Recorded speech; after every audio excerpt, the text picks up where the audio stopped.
तो जी अगर आपके पास सीएनजी गाड़ी है और आप अपनी गाड़ी को सीएनजी में चला ही रहे हैं, ऐसे में आपने सुना होगा कि सीएनजी में गाड़ी चलाने से गाड़ी का इंजन खराब हो जाता है। और कहीं ना कहीं ये क्वेश्चन उनके लिए सबसे जल्दी आता है कि जो अपनी गाड़ी को लेते हैं सिर्फ पेट्रोल मोड में और बाद में उसको रेट्रोफिट करवाते हैं सीएनजी में, यानी कि बाहर से सीएनजी में फिट करवाते हैं। तो यहाँ पे बहुत सारे समझदार लोगों का ये स्टेटमेंट आपको मिलता है कि भाई सीएनजी में गाड़ी अगर आप कन्वर्ट कराते हैं तो आपकी गाड़ी का इंजन खत्म हो जाएगा। तो आज की हमारी वीडियो इसी बारे में होने वाली है, तो प्लीज़ इस चैनल को सब्सक्राइब करना और इस वीडियो को लाइक भी करना अगर आपको जानकारी पसंद आती है तो जैसे कि आप सभी को पता है, सीएनजी एक बहुत बेहतरीन फ्यूल है जो बहुत सारी गाड़ियों में आज की तारीख में चल रहा है, माइलेज भी अच्छी देता है और इको फ्रेंडली भी है।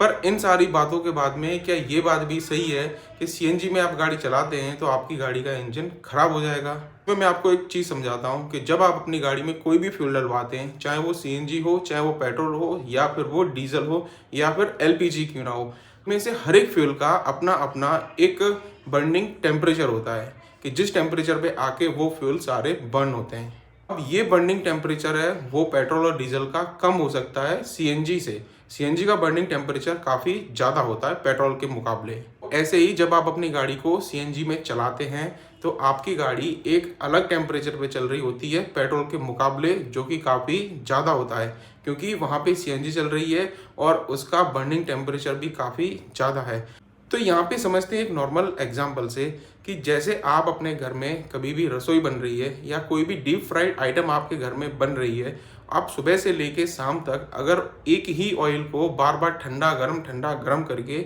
यूज़ करते हैं तो वो तेल गाढ़ा हो जाता है और कहीं ना कहीं हमारी हेल्थ के लिए वो बहुत ही हानिकारक होता है। तो ऐसे में बहुत सारे डॉक्टर्स हमेशा यही कहते हैं कि एक या दो बार अगर आपने किसी तेल को फ्राइड करने के लिए यूज़ किया है तो उसको चेंज कर दें, दोबारा से नया ऑयल अपने यूज़ में लें, क्योंकि वहाँ पे वो ऑयल गाढ़ा हो चुका है, वो आपके शरीर को हानि पहुंचाएगा। कुछ ऐसा ही कॉन्सेप्ट आप यहाँ पे समझ सकते हैं कि जैसे सीएनजी का बर्निंग टेम्परेचर जितना ज़्यादा बढ़ता है उस हिसाब से आपकी गाड़ी में पड़ा हुआ इंजन ऑयल वो गर्म होगा, आपकी गाड़ी बंद होगी तो वो ठंडा भी होगा, फिर से गाड़ी चलेगी वो फिर से गर्म होगा। ये चीज़ पेट्रोल में भी होती है, ये चीज़ डीजल में भी होती है और एलपीजी में भी होती है। पर जैसे कि मैंने आपको बताया, एलपीजी तो फिलहाल कई सारी गाड़ियों में बहुत कम आपको देखने को मिलेगी। मेजरली हमको गैस के रूप में देखने को मिलती है सीएनजी। तो यहाँ पे जब भी सीएनजी आपकी गाड़ी में चल रही है उस समय आपकी गाड़ी जो टेम्परेचर गेन कर रही है उस हिसाब से जो भी ऑयल ठंडा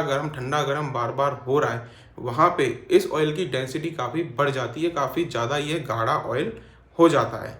अब बात करें कि गाढ़ा ऑयल होने से क्या, तो देखिए जब आपकी इंजन में ऑयल गाढ़ा हो जाता है, मतलब एक लेवल से ज़्यादा वो गाढ़ापन में आ जाता है, तो ऑयल आपकी गाड़ी में उन हर हिस्सों में नहीं पहुंच पाता है, इंजन के हर वो छोटे छोटे स्पेयर पार्ट्स पे नहीं पहुंच पाता है कि जहां पे लुब्रिकेशन की ज़रूरत होती है। सेम आपकी गाड़ी में जो भी लगा हुआ ऑयल पंप होता है उसको आपके गाड़ी में लगे हुए पूरे इंजन के हर छोटे पार्ट तक ऑयल को पंप करना काफ़ी ज़्यादा मुश्किल हो जाता है।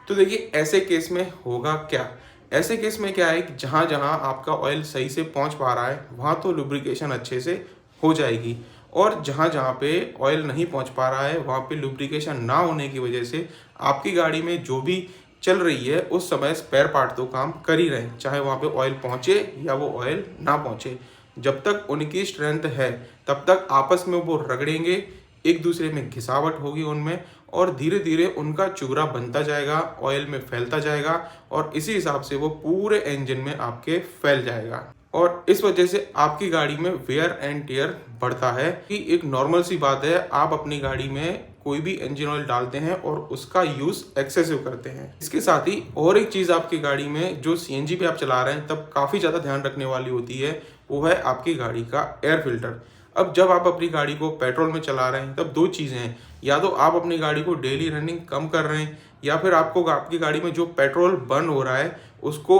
जलने के लिए काफ़ी कम मात्रा में ऑक्सीजन की ज़रूरत होती है। अब ऐसे केस में आपको बता दूं कि जब आपकी गाड़ी में सीएनजी जलती है तो उसको एक्सेसिव ऑक्सीजन की ज़रूरत पड़ती है, उसको ऑक्सीजन काफ़ी ज़्यादा मात्रा में चाहिए। अब इस समय पे आप मान के चलिए आपने जो भी अपनी गाड़ी में एयर फिल्टर लगा रखा है वो एयर फिल्टर चोक हो गया है, चलते चलते धूल मिट्टी उसमें भर गई है। अब इस केस में वहाँ से हवा सही से पास नहीं हो पा रही है आपकी गाड़ी के कंबर्शन चेम्बर में, तो यहाँ पे वो गैस पूरी तरह से नहीं जल पाएगी और आपकी गाड़ी में कार्बन इफेक्ट करेगी। अब यहाँ पे भी आपकी गाड़ी को कुछ प्रॉब्लम हो सकता है, पर मेजरली ये सारे प्रॉब्लम ऑयल की वजह से होते हैं। आप अपनी गाड़ी को सीएनजी में चलाते हैं तो आपको ये चीज़ हमेशा ध्यान में रखनी चाहिए कि आपकी गाड़ी में पड़ा हुआ इंजन ऑयल एक लेवल से ज़्यादा आपकी गाड़ी में ना रहे। अब जनरली अगर आप अपनी गाड़ी को